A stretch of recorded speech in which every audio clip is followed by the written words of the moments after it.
base, si tu...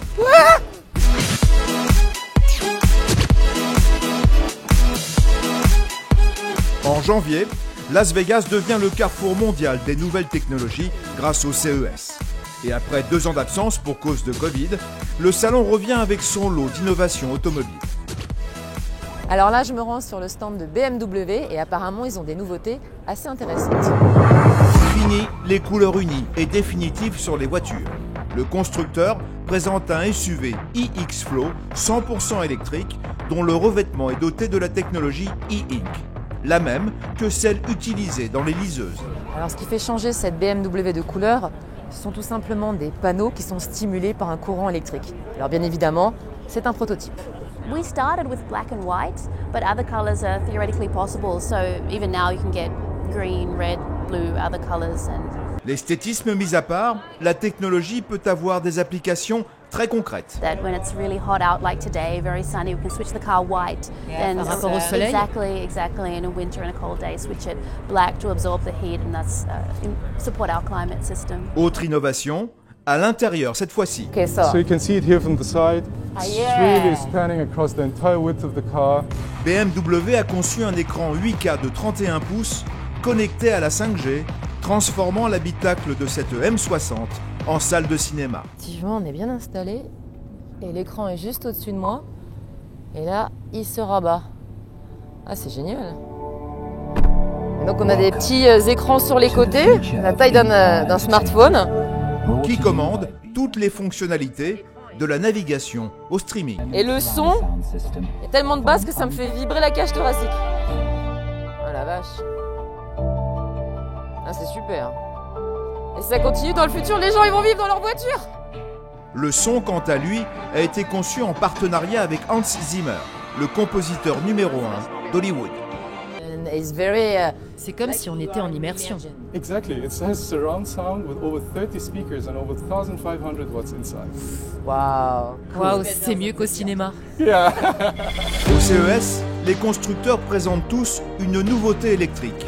Chez Stellantis, c'est la Chrysler Airflow, capable de parcourir 600 km. Et cette plateforme de transport est signée Citroën, avec ses roues sphériques. C'est pour transporter des charges bien évidemment à la base, mais c'est aussi pour transporter des personnes. Et ce qui est marrant, c'est le fait que les roues soient sphériques. Et du coup, ça peut se déplacer en 360, en crabe, dans tous les sens. Dog, un constructeur turc, dévoile un SUV designé par Pininfarina. Même Sony présente la version 2 du Vision S. Mais le bond en avant cette année, c'est la voiture autonome. Volvo débarque avec un concept proposant une autonomie de niveau 3, le Ride Pilot. Le conducteur ne conduit presque plus. Alors juste en face du Las Vegas Convention Center, Valeo, notre équipementier national. Allez, venez, on va faire un tour. En matière d'autonomie, Valeo est en pole position mondiale. Son nouveau lidar équipera le prochain Classe S de Mercedes. Et pour visualiser la trentaine de capteurs nécessaires à la conduite autonome d'une voiture, il suffit d'observer cette installation. Un lidar qui est situé à l'avant du véhicule, sur la grille, et qui va détecter tous les objets, les voitures, les camions, les piétons, tout ce qu'il y a en face de la voiture de manière à la rendre Des obstacles autonome. potentiels, des dangers potentiels. Exactement. Et donc l'idée, c'est qu'à long terme, ce ne soit plus une option onéreuse, mais du coup accessible à n'importe quel véhicule finalement. Voilà, exactement. Ce type de système, il n'y a aucune raison qu'il soit réservé à une élite, mais l'idée, c'est qu'à l'avenir, ils soient intégrés sur tout type de voiture. La sécurité est également au centre de l'activité de Gentex, une entreprise américaine qui développe des technologies de pointe pour les constructeurs. Je te laisse prendre le siège conducteur. Allez, ça j'adore. Donc ça, c'est nous qui fournissons, qui avons inventé le produit. Le premier véhicule à être équipé, c'était justement une Cadillac, la CT6. Ce système de rétroviseur vidéo est déjà sur le marché. En revanche, Gentex vient d'y intégrer une nouveauté, la lecture rétinienne. On part de cet écran, et chaque fois que tu regardes, tu vas sentir probablement une vibration, c'est qu'il te reconnaît. Tac, c'est Effectivement, bon. t'as le siège qui vibre. Ça a pris un quart de seconde, il sait qui tu es. Une reconnaissance qui permet de déverrouiller les fonctionnalités de la voiture, mais qui peut également les limiter, comme dans le cas d'un prêt du véhicule à un enfant. Donc on met en mode adolescent ou en tout cas jeune adulte. Ouais. On va limiter la vitesse pour qu'il ne fasse pas n'importe quoi. Ah d'accord, c'est-à-dire que je peux restreindre On peut restreindre si on désire. la conduite. On va mettre les aides à la conduite, on va mettre du géofencing pour éviter que potentiellement la personne aille trop loin. On peut mettre également des fonctions beaucoup plus mondaines et sympathiques de confort. Je règle le siège comme tu le préfères, je les mets tes stations paramètres. radio, tes réseaux sociaux, on sait qui est cette personne et quelles sont ses préférences. Plus loin sur le stand, un autre dispositif sert à présenter des fonctionnalités futures. Alors Pascal, qu'est-ce qu'on a? Derrière le verre du rétroviseur, une caméra parfaitement invisible et les petits vecteurs verts que tu vois, ça indique où est-ce que je regarde. D'accord. Donc, sur la gauche, sur la Ouais. droite. Ces fonctions qui mesurent la vigilance au volant ont par exemple pour but de lutter contre l'endormissement. Le véhicule a détecté des signes d'endormissement. On va vous Ok. conseiller de faire une pause. De faire quelque chose. Ou bien de faire vibrer mon siège pour me réveiller. Enfin, il y a un certain nombre de stratégies possibles, mais au moins on sait que je suis fatigué. Tant que ça te met pas des baffes. Sans aller jusqu'au BAF, Karine, d'autres fonctions à venir seront-elles plus coercitives? Donc on a développé un certain nombre de capteurs qui sont ici simulés, intégrés dans cette console supérieure. On va pouvoir détecter qu'il y a de la drogue dans ma respiration. Encore Non. une fois, si. L'alcool? L'alcool aussi. Ou bien des... Je monte plus avec vous. C'est vrai que c'est beaucoup moins fun d'un coup. Cette année, le salon n'occupe que 17 hectares. La Covid a découragé la moitié des exposants. On marche tout de même beaucoup, environ 15 km par jour.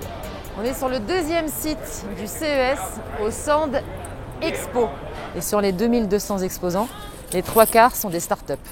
Parmi elles, une japonaise, SkyDrive. Alors, il y a la queue. Soutenue par Toyota, elle veut vous éviter les embouteillages avec une solution radicale, un drone pilotable, monoplace. Thank you, madame. Waouh. C'est marrant. On est bien installé. Ah, et là, on a un écran et on voit effectivement une vue. C'est génial. Là, on a une vue en 3D en fait de la ville. Ok, we good? On est bien, merci. Pas de décollage pour Karine aujourd'hui, il s'agit juste d'un modèle de présentation. En revanche, Tomohiro Fukuzawa, le patron de SkyDrive, a effectué les premiers essais en vol. C'est dire s'il croit au projet. The first public use vehicle. That will be a two-seater pilot at the front. Ah bon, passenger il y aura at the deux back. sièges? Two-seater because we need a pilot on board initially.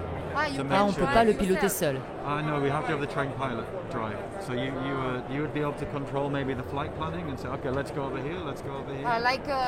Comme un taxi volant? Yeah, like a flying taxi. Mais SkyDrive a déjà envisagé la suite pour 2030. Il s'agit d'une voiture 2 places que vous pourrez conduire. Le véhicule roule pour rejoindre une zone de décollage et se fondre dans le trafic à une altitude de 500 mètres. Vitesse maxi 100 km/h, autonomie 35 minutes, prix entre 250 et 400 000 euros. Donc là, sur ma gauche, vous avez la French Tech qui occupe un immense espace. Les startups françaises qui colonisent le CES travaillent aussi sur des voitures volantes. C'est le cas de Maca, installée à Aix-en-Provence. Et le projet est ambitieux, fabriquer une Formule 1 volante. 7 mètres de long quand même, hein. 600 kilos. C'est un pas beau rien. morceau. C'est un beau morceau, c'est pas un petit jouet. Pour l'instant, il n'existe rien dans ce domaine-là. Maca ne se contente pas de proposer une voiture volante, mais veut imposer le sport qui va avec. Il va falloir créer ce championnat. Inventé. Inventer un championnat, inventer un écosystème complet autour du projet pour que ces courses de voitures volantes prennent vie dans les 5 années qui viennent. La Maca S11, c'est le projet, embarquera 6 moteurs électriques pour un total de 200 kW, alimentés par une pile à combustible plus légère et plus endurante que des batteries. Vitesse de pointe, 250 km/h, autonomie en vol à pleine puissance, 20 minutes. En sachant que notre rêve, c'est de pouvoir faire des démonstrations également en 2024 pendant les Jeux Olympiques à Paris, ce qui serait effectivement assez sympathique. C'est tout le mal que je vous souhaite. Merci beaucoup. Comme pour SkyDrive, Maca a pour objectif à 15 ans de proposer des véhicules au grand public. Alors la tendance de ce CES 2022, c'est vraiment les voitures 100% électriques, mais également les voitures autonomes. Donc profitez bien de votre V12 et de votre diesel et du plaisir que c'est de passer une vitesse parce que ça va pas durer. Et à mon avis, Karine, tu es peut-être en dessous de la réalité, car le futur automobile, ça pourrait bien être ceci. Have you been to the US? I have been to the US. I am there right now. Quel est ton nom? My name is Amica and I am a humanoid robot. Eh ouais, c'est ça l'avenir. Bientôt, les robots conduiront les voitures. Allez, bon dimanche.